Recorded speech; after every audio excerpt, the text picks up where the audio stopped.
ಬಂದಿದ್ದ ಸಮಯ. ಪ್ರಾಯ ಉಕ್ಕೇರಿ ಸಂಗಮಾಕಾಂಕ್ಷಿಯಾಗಿದ್ದ ಉನ್ಮತ್ತ ಮಹಿಷಿಯೊಂದನ್ನು ಕಂಡ ರಂಭ ಪಾಶವಿ ವೃತ್ತಿಯಿಂದ ಅದರ ಸಂಯೋಗ ಹೊಂದಿದ. ಅದೇ ಸಂದರ್ಭದಲ್ಲಿ ಆ ಸ್ಥಳಕ್ಕೆ ಬಂದ ಮಹಿಷ ಕೋಪಾವೇಶದಲ್ಲಿ ರಂಭನನ್ನು ಕೊಂಬಿನಿಂದ ತಿವಿದು ಕೊಂದು ಹಾಕಿತು.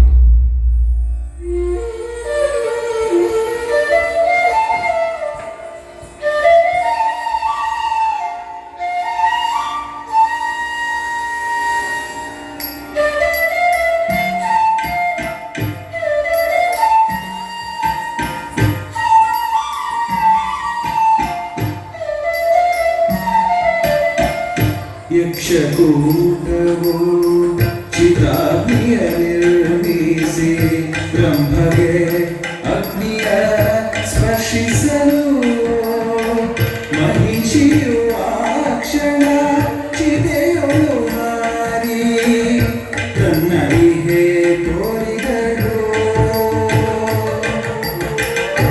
ರಂಭನ ವೀರ್ಯದಿ ಮಹಿಷಾಸುರನೆಂಬ ಚಿತೆಯಿಂದ ಹೊರಬಂದನು. ರಕ್ತ ಬೀಜನೆಂಬ ರಾಮದಿ ರಂಭನೋ ಚಿತೆಯ ಮಧ್ಯದಲ್ಲಿ ಉದ್ಭವಿಸಿದನು.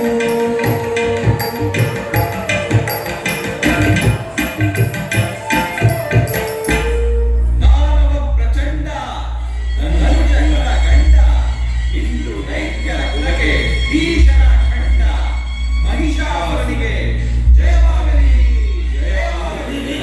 ಮಹಿಷಾಸುರನಿಗೆ ಜಯವಾಗಲಿ, ಜಯವಾಗಲಿ. ಮಹಿಷಾಸುರನಿಗೆ ಜಯವಾಗಲಿ, ಜಯವಾಗಲಿ.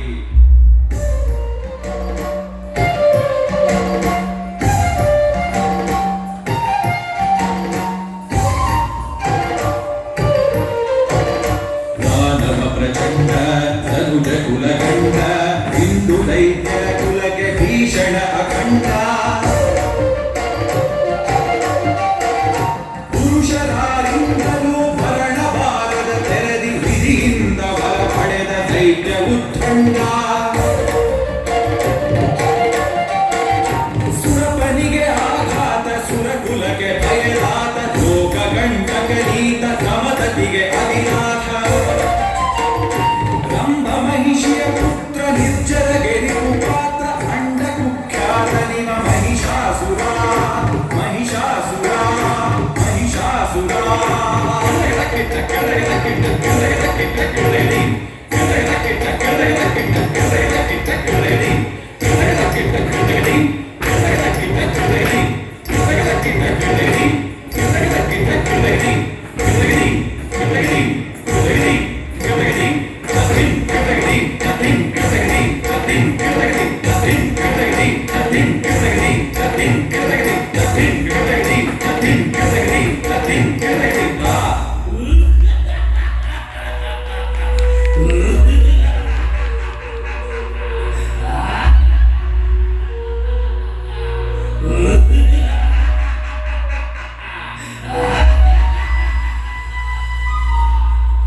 ದುಷ್ಟಶಕ್ತಿ ಕುಟಿಲತನ ಹೊಂದಿದ್ದ ಅಸುರರೇ ಇವನಿಗೆ ಮಾಂಡಲಿಕರು.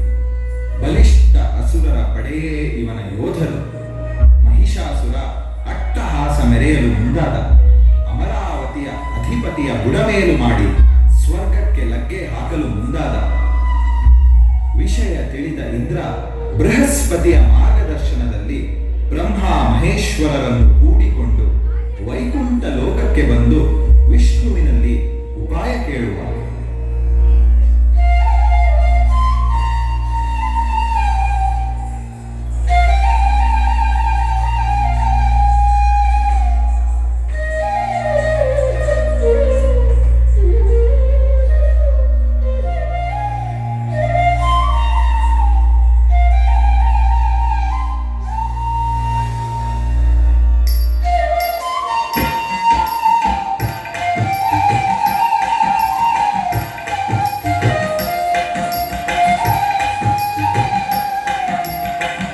ಮಹಿಷನು ಮೊಳಗಿಹ ಸಂಗ್ರಾಮ ಗಹಳೆಯ ಉಪಗದ ಅರುಹು ಉಪೇಂದ್ರ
ಬ್ರಹ್ಮ ರುದ್ರಾದಿ ದೇವತೆಗಳೆಲ್ಲ ಸೇರಿ ವೈಕುಂಠಕ್ಕೆ ಬಂದು ವಿಷ್ಣುವನ್ನು ಮೊರೆ ಹೊಕ್ಕರು.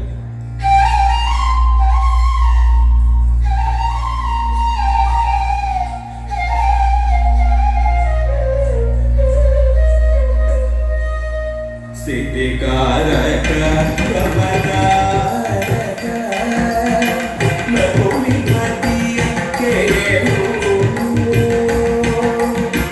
ಗಿರಿವಿಲಾಸದಿ ವರ ಪಡೆದ ದೈತ್ಯ